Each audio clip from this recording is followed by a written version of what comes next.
So, in the 19th century, economic conditions in the Philippines improved significantly due to increased trade and agricultural production, especially in cash crops like sugar, tobacco, and abaca. The growing economy allowed more wealth to accumulate among the Filipino Creole or the Spaniards born in the Philippines and Mestizo, which is the mixed ancestry families. In Europe, political and religious institutions could be criticized and questioned openly, something that was not possible in the Philippines.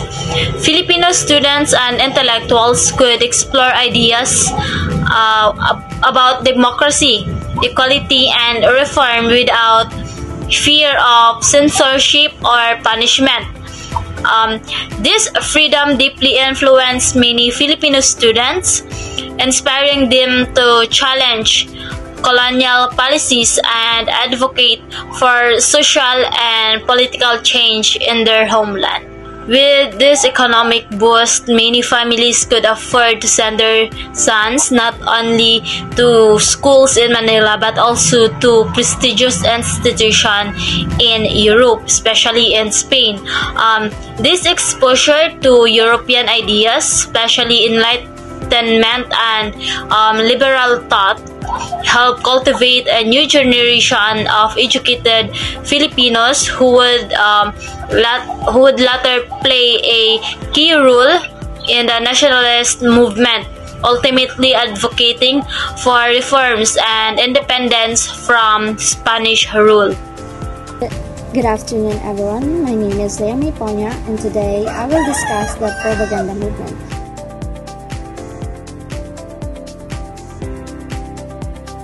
So first, what is propaganda movement? So the Philippines propaganda movement encompassed the activities of a group based in Spain but coming from the Philippines, composed of Indios or indigenous people, mestizos, mixed race, insulares, Spaniard born in the Philippines, also known as Filipinos, as the term how different. So the propaganda movement was a reform movement in the Philippines during the late 19th century. It was led by Filipino students and activists who were studying in Europe. The goal of the movement was to push for changes and reforms under the Spanish colonial government. So during the Spanish colonization of the Philippines, many Filipinos faced unfair treatment, high taxes, and a lack of basic rights.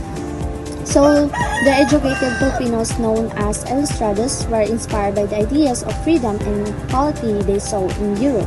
They believed that Filipinos should have the same rights as Spaniards.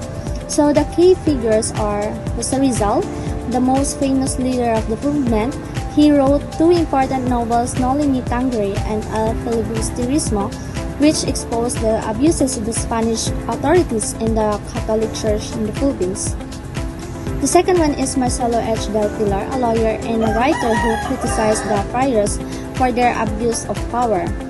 And the third one is Graciano Lopez Reina, a talented orator and journalist who also contributed to La Solidaridad. He used his writing to call for reforms and criticize the Spanish government. So the main goals of the movement, equal rights, secularization of parishes, educational reform, and economic reforms. So the propaganda movement mainly used writing as its weapon.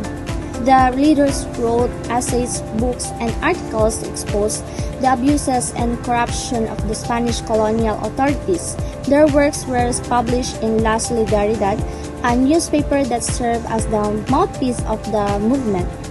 So the movement was unable to achieve all its goal because the Spanish government ignored their demands.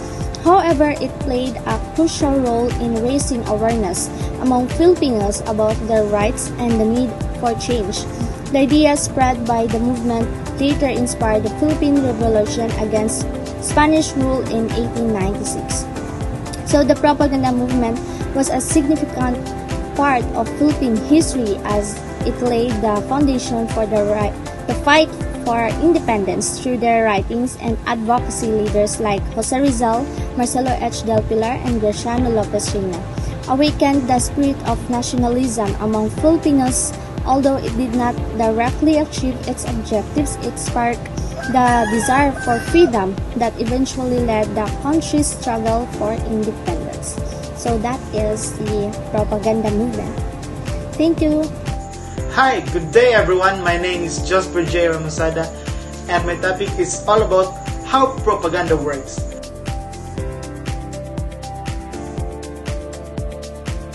The propaganda movement played a crucial role in shaping the Filipino national identity by fostering the unity of Filipino against the colonial oppression.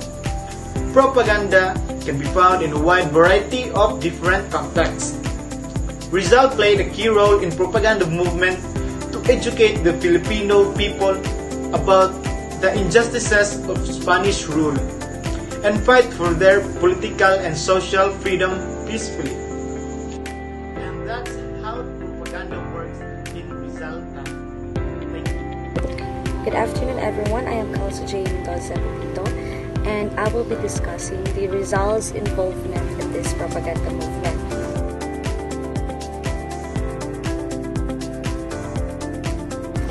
So Rizal has a big involvement in this movement considering that he was the leader of this reform movement in the Philippines that began in the 1880s. So Rizal was a prominent figure in the movement, contributing his ideas through research, writing, and other actions. So, and according to my research, Rizal's novels Nola Mi Tangere or The Touch Me Not in 1887 and the El Filibus Turismo in 1891 exposed the corruption of the Spanish rule and religious officials in the Philippines.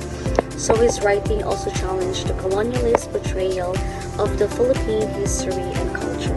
So this movement was also a cultural movement that showcased the artistic and writing production of the young Filipino elite. The movement published a newspaper called La Solidaridad until its final issue in 1895. Panagdait everyone, I am Leah Jane Plantar, so I am the next reporter of this group. So the manipulation of Mariano Ponce, in the end, Rizal felt his trump was shallow and left Madrid a few weeks later. From this point onwards, Rizal stopped from contributing of the articles to the La Sole, and also Rizal focused instead on the writing of his mga novels. In 1895, the periodical continued to publish because of the lack of funds and also the internal feeding. The newspaper released its a final issue on November 15, 1895. That is the final issues. It is ang editor ana is si Marcelo H. Del Pilar, was a Filipino writer and also a lawyer and a journalist. He write of this word sa newspaper, we are pursued that no sacrifices are too little to win the rights and the liberty of the nation that is oppressed by slavery.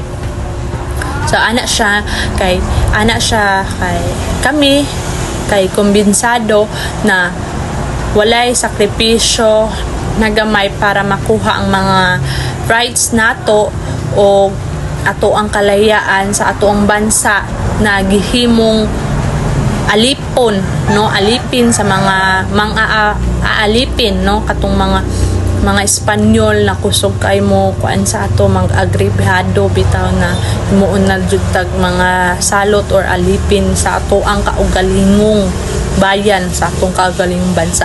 Mao na ang iyahang gibutang dito sa newspaper si Marcelo H. de Pilar na na-release atong November 15,